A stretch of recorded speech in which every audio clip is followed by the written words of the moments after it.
تو پھر میں نے کہا کہ وہ جو ان ہاؤس چینج کی بات ہے وہ ڈیفینیٹلی وہ پھر اس سے پہلے ہو جانی چاہیے. کہتا ہے جی بالکل. اور میاں صاحب نے بھی کہا ہے کہ اس کو بہت مختصر عرصے کے لیے رکھنا ہے. اچھا سیدھی سی بات ہے, وہ میرے لیے امپارٹنٹ ہی نہیں تھا کہ میں نام پوچھوں کہ جناب. ہاں یہ بات البتہ انہوں نے خود کہی ہے, میں آپ کو بتا رہا ہوں, میں نے بہت ساری امپارٹنٹ باتیں آج آپ کے ساتھ کرنی ہیں. یہ بات انہوں نے کہی ہے کہ جی یہ بھی تجویز آئی تھی, اب مجھے نہیں پتہ یہ کدھر سے آئی تھی, کہ وہ جو وزیر اعظم ہو تو کوئی پی ٹی آئی کے اندر والا ہو, تو ہم نے اس تجویز کو رد کر دیا. ہم نے کہا نہیں جی پی ٹی آئی کے اندر والا نہ ہو, ایک کو ہٹائیں تو دوسرے کو آپ لے آئیں, تو اس طریقے سے یہ نہ ہو, پی ڈی ایم سے کوئی ہو. ٹھیک ہے, سمجھ آ گئی ہوگی آپ کو نا. کہتے ہیں جی پی ڈی ایم سے کوئی ہو. اب میں نے نام نہیں پوچھا, سیدھی بات ہے, جو نہیں پوچھا تو نہیں پوچھا, میں آپ کو بتا رہا ہوں نا. اچھا پھر اس کے بعد انہوں نے کہا کہ مڈ مے تک یا تھوڑا بہت. اچھا میں نے کہا جی کیوں مڈ مے تک کیوں ہو جانے چاہیے اور کیا صورتحال ہے اور اس میں. تو پھر مجھے کہا ہے کہ نقوی صاحب آپ کو نہیں پتہ, پھر آپ خود بتائیں کہ بھائی بجٹ بھی تو بنانا ہے نا. جیسے ہی انہوں نے کہا تو پھر ظاہر ہے میں تھوڑا سا چونک سا گیا. اب جناب میں نے ان سے پھر پوچھا, میں نے کہا جی میں, تو پھر میں نے محسوس نہیں کیا بلکہ میں پورا دو ٹوک انداز میں نے اخذ کیا ہے ان کی باتوں سے. اور یہی کہ جب ڈار صاحب نے یہی مجھے بتایا کہ بجٹ بھی بنانا ہے, اور جناب نیکسٹ بجٹ ہم نے بنانا شروع کر دیا ہے. ٹھیک ہے نا. اب آپ خود بتا سکتے ہیں کہ ایک سنجیدہ انسان, ایک سیریس اور سینئر سیاستدان اور پارٹی کا, آپ دیکھ لیں کہ میاں صاحب کے بعد کوئی بھی کو کرتا دھرتا تو وہ پھر جو ہے نا آپ کو پتہ ہے تو جتنے وہ قریب ہیں. اس کے بعد میں نے کافی کچھ سوچا, میں نے کہا جی اب اس کے بعد جو ہے نا انٹرویو بنتا ہے. انہوں نے کہا جی بالکل آپ کر لیں, اگلے ہفتے کر لیں, اور بہت ساری باتیں ہیں تو میں یہ آپ کے توسط سے بتا دوں گا, کوئی ایسی بات نہیں ہے. ٹھیک ہے. تو میں نے کہا صاحب بالکل ٹھیک ہے. تو اب مسئلہ یہ ہے کہ جو مجھے یہ پتہ چلا کہ یہ کوئی, اچھا اس میں کچھ باتیں اور بھی بتاؤں گا, لیکن پہلے اگلی سٹوری پہ آئیں نا. ٹھیک ہے نا. یہ ہر ایک ہی ویڈیو میں سارے میرے جو ویورز ہیں نا ماشاءاللہ میرے لیے بہت محترم ہیں, وہ ساری باتیں ایک ہی میں پوچھنا شروع کر دیتے ہیں. تو یہ اس طرح سے تھوڑا ہمیں بھی لیوریج دیا کریں. اچھا پھر اب یہ ہے کہ اسلام آباد ہائی کورٹ سے وہ بھی کل غالباً اس کا ریٹن آرڈر بھی آیا, اور اس سے پہلے اس کا وہ آرڈر آیا تھا خواجہ آصف صاحب سے متعلق, عمران خان صاحب سے متعلق. خواجہ آصف صاحب نے ایک وہ کیا تھا, ان اسٹیٹمنٹ دی تھی, ایک پریس ٹاک کی تھی, اور پھر اس کے بعد انہوں نے کچھ میڈیا کے پروگراموں میں بھی کہا تھا کہ یہ جو شوکت خانم کا پیسہ ہے یہ اس کی خرد برد ہو رہی ہے. ٹھیک. تو عمران خان صاحب نے ان پر ہرجانے کا دعویٰ کر دیا تھا. اس وقت عمران خان صاحب پرائم منسٹر نہیں تھے, یہ 2012 کی بات ہے. ان پر ہرجانے کا دعویٰ کر دیا تھا. انہوں نے کہا جی دیکھیں آپ نے شوکت خانم کے جو ڈونرز ہیں ان کا بھی اعتماد توڑا, جو شوکت خانم کے ساتھ جو ریلیٹڈ لوگ ہیں ان کا بھی اعتماد توڑا, آپ نے شوکت خانم کو بدنام کر دیا.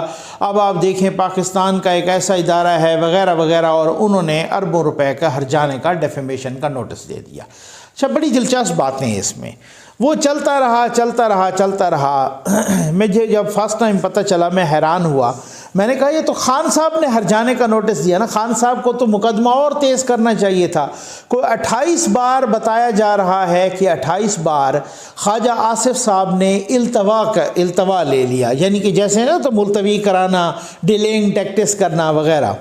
لیکن اس کے ساتھ جب مجھے یہ پتہ چلا کہ 50 دفعہ عمران خان صاحب نے ڈیلے لیا, یعنی آپ خود دیکھیں کہ جس پر کیس بنایا گیا ہے وہ 28 بار ڈیلے کروا رہا ہے اس کو, اور جس نے بنایا ہے وہ 50 بار کروا رہا ہے. میں قربان جاؤں, اب آپ اندازہ تو کریں اس کا, کیونکہ میں تو یہ دیکھ رہا تھا نا کہ شہباز شریف صاحب جنہوں نے عمران خان صاحب پہ وہ ہرجانے کا 10 ارب روپے کے ہرجانے کا نوٹس دیا ہوا ہے اور کیس کیا ہوا ہے, تو اب وہ اس کیس میں متعدد بار عمران خان صاحب کے وکلاء بھی بدلے ہیں, اور وہ وکیل جو ہے نا بابر اعوان صاحب بھی اور کوئی اور وکیل بھی, تو وہ متعدد بار التوا لے چکے ہیں. لیکن شہباز شریف صاحب نے ایک دفعہ بھی نہیں, کیونکہ کیس کرنے والا شہباز شریف ہے.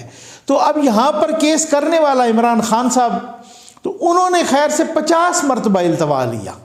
خواجہ آصف نے تو 28 مرتبہ, تو انہوں نے 50 مرتبہ التوا لیا. میرے لیے یہ بڑے حیران کن تھا. اچھا بہرحال اب ایک بات جو سیشن کورٹ نے خواجہ آصف سے حق لے لیا جرح کا کہ آپ عمران خان پر جرح نہیں کر سکتے، آپ عمران خان پر کراس کویسچننگ نہیں کر سکتے، آپ کا وکیل عمران خان کو کٹہرے میں کھڑا کر کے اس سے کویسچن نہیں پوچھ سکتا، ٹھیک ہے نا۔